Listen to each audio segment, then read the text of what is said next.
Hi everyone, my name is Karen, this is my channel RatherBeReading, and today I'm bringing to you the Boujee BookTuber Tag.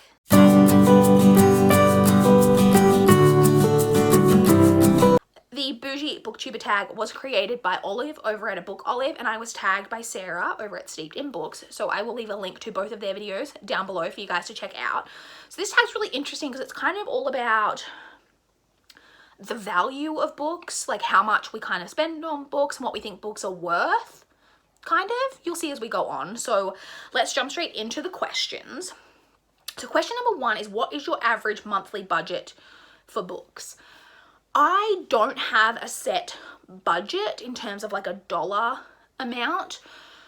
I do try to, as you guys know, I try to mainly stick to just placing my one monthly order to Book Depository, and I have a set way that I do those orders that typically results in me ordering 3 books, and so I just kind of ordered the 3 books. I don't set a value that it has to be under a certain amount, but I would say on average it's between kind of like $40 to $50 that I spend on my monthly order. But then obviously there are months where I end up getting other books besides that.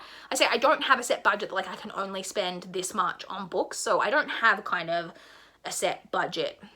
I say I try to keep things restricted. That's not really because of the money, that's because of the space, but I don't have a set budget. Question 2 is, what's the most you've ever spent in a bookstore?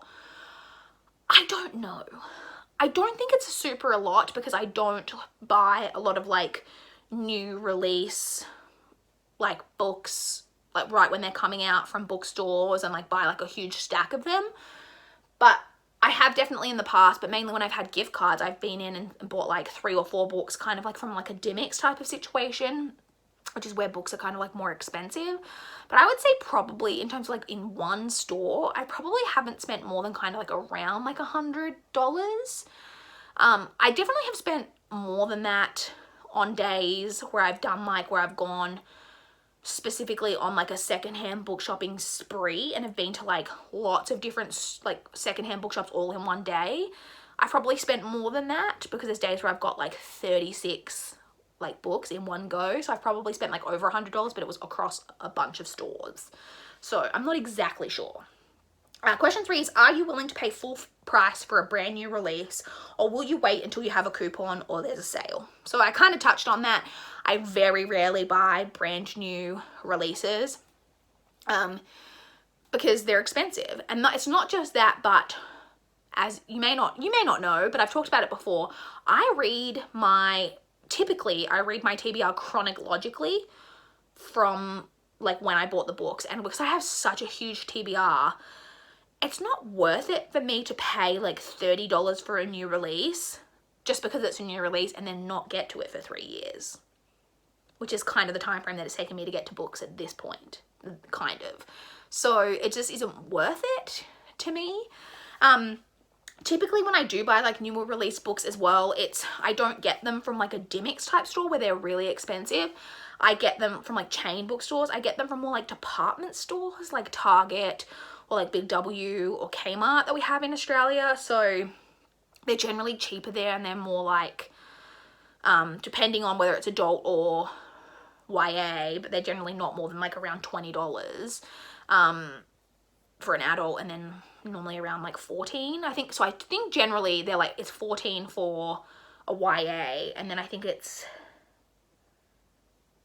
might be 16 or it could be more, I don't know, but it's not a lot cheaper than getting it at like Dimmicks or something. But I don't like go out with the express being like, I want to get this brand new release. Like I say, I wouldn't get to it for 3 years, so it's not worth paying full price when I won't read it for 3 years. Question 4 is, would you rather buy one new book or several less expensive used copies? Hands down, several less expensive used copies. I would much rather say if I had $50, someone's like, you've got $50 to spend on books, and it was just kind of cash.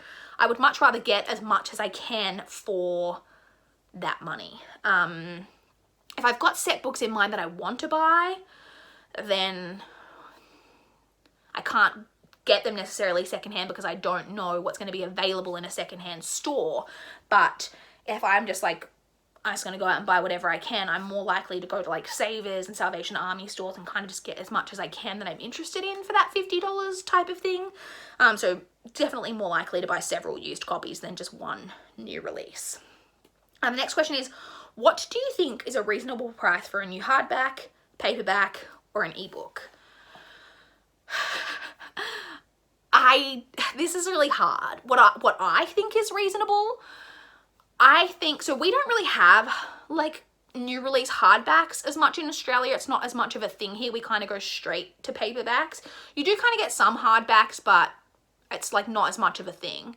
So I don't even really know what I would consider a hardback worth, because I prefer paperbacks. So I'm very unlikely to ever see like a hardback versus a paperback and then buy the hardback. So I don't consider it to be that those should be more expensive than a paperback. For a new release paperback, how much do I think it should be? A lot less than it is. I don't think a new release paperback should be more than $20, in my opinion. New release paperbacks now, like if you went to like Dymocks, and particularly this is adult books, for an adult like newish release, it's typically between $30 and $35, which is just outrageous. I think that is so overpriced. Like when you think about how many books, like we kind of touched on before, how many books you could get for that money secondhand, it's so hard to justify. I don't think they should be more than like $20 for a brand new paperback. For ebook, oh boy, this is something I find very frustrating because I do read and buy a lot of ebooks. And I think that ebooks are so vastly overpriced. If you haven't seen Sarah from Steeped in Books, like I mentioned before, who tagged me, if you didn't see her video on this, make sure you check hers out. Like I said, I will have had it linked down below because she touched on this a lot and has a lot of the same similar thoughts to what I do. So make sure you check her video out as well, because she goes into it a lot more depth probably than what I'm about to. But I cannot justify, so what do I think? I don't think a brand new ebook should be more than $5, which is vastly less than what they are. I think it should be like between, okay, maybe I could say it could go up to like kind of between like $5 to $7 for a new release, and then once they've been out for a while and there's like sales and things, and they can go down to like, you know, $1, $2, $3, because it is very hard for me to justify spending that much money for something that I don't actually have. And like Sarah was saying, not even to the point where I don't actually have like a book, this is just one that I happen to have sitting here, that I don't actually have like a physical book that I get to have and keep. But like Sarah was saying, with ebooks, you don't actually have the right to that ebook. What you're buying is the right to read the ebook.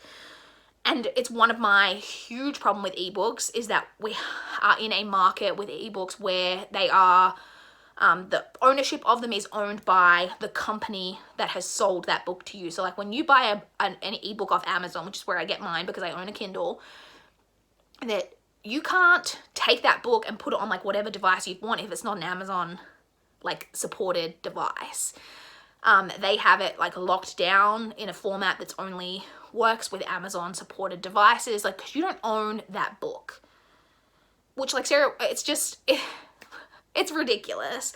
And so for you to pay, like, new release ebooks are like, they're like $15, like, on what planet? Like, it's just, it's crazy. And sometimes they're more than that. I can't remember how much it was now, but I tweeted recently because there was an Jocelyn Jackson is an author who I've been trying to read her back catalogue. She's an author that I really like. And there's 2 books that I've come across so far in my attempts to do that my library doesn't have copies of. And so I've been trying to figure out how I want to go about reading those, whether I want to buy a new copy from somewhere, a used copy from somewhere, or I looked at getting the ebook. The ebook for one of them is like $20. Like, how is that a thing? And this is not a new release book. Like, this is a book that's been out for several years. And it's just, it's crazy to me that that can be priced like that. Anyway, I'm going to stop talking about this question now because I could go off onto such a, well, I already have been on a tangent, but even more of a tangent. Question 6 is a signed book worth more to you? How about a first edition? Not really. If a book was signed personally to me because I'd like been to a event with that author and I'd met them, and so it like had a sentimental value to me, then like yes, in like a sentimental way.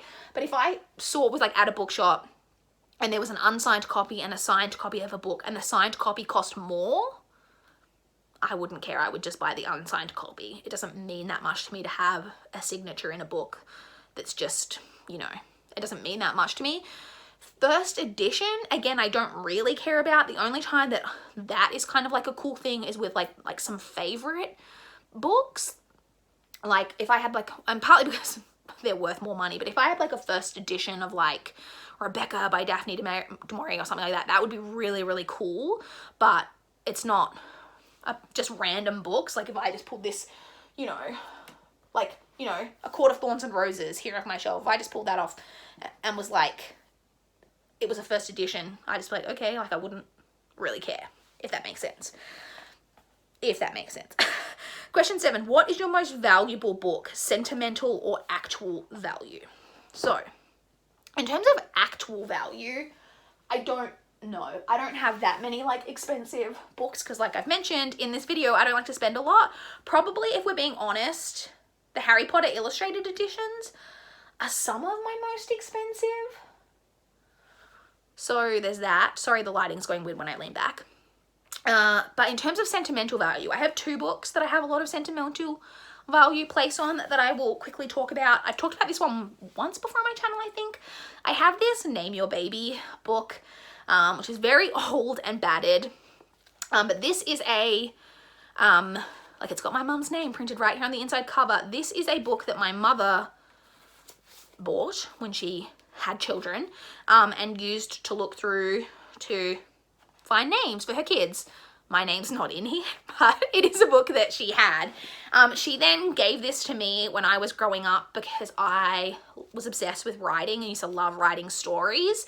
And I used to love, basically my favorite part of writing stories was just naming my characters. I used to not even write stories a lot of the time. My favorite thing to do, particularly when I was like kind of like a tween, was to plan out a story that I was gonna write. I used to like write like a whole really detailed kind of synopsis and then plan out like the age and appearance and names of every character that was gonna be in the story, and then I would just never write it. That's what I used to do. And so I would use this all the time to name my characters.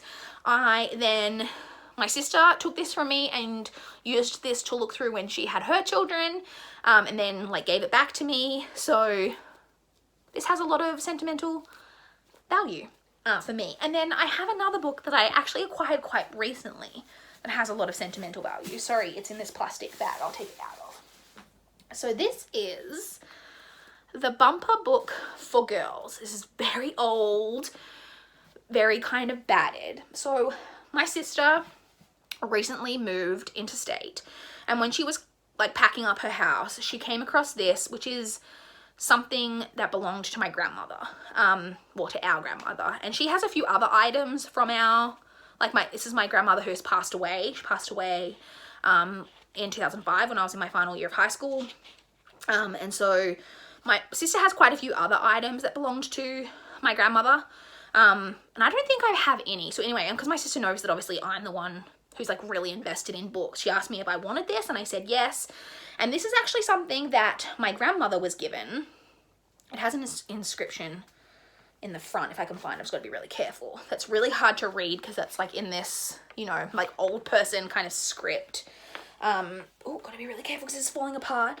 And it's got the Church of Something's Christ Church School something presented to my grandmother's name, first prize for the infant girls school, March 1935. So my grandmother won this as a prize for some kind of prize in school in 1935. So this book is super old. Like I said, it's something that belonged to my grandmother. You can see it's very battered. The like spine is like coming away. Like I say, it's very fragile, but it means a lot to me to have this, and that my sister, you know, decided that she was happy for me to have this because she's got a few other items that belong to my grandmother. So this is a really, really special item that I'm happy to have like in my collection now, and something that I will definitely cherish. So those are 2 things that I have that like have a lot of sentimental value to me. What's next? Will you pay more for a cover or edition you like better? Yes, to a certain extent. If there is an edition of a book that I like better than another and it's only like a couple of dollars more, then I'll get the edition that I like. If it's a lot more expensive, then generally I won't, because I just can't justify it. The part where it becomes more frustrating is in a series. If I already own like one edition and then it's a lot more expensive to get a matching edition in a series, that really frustrates me, and my threshold for like how much more I'm willing to spend goes a little bit higher in those circumstances. But if it's just a standalone and they say like a UK versus US cover, and it's a lot more expensive to get one than the other, then I'll just normally get the cheaper one. But if it's only like $1 or $2 more to get the one that I like more, I will. But it just kind of depends on the circumstances for that one.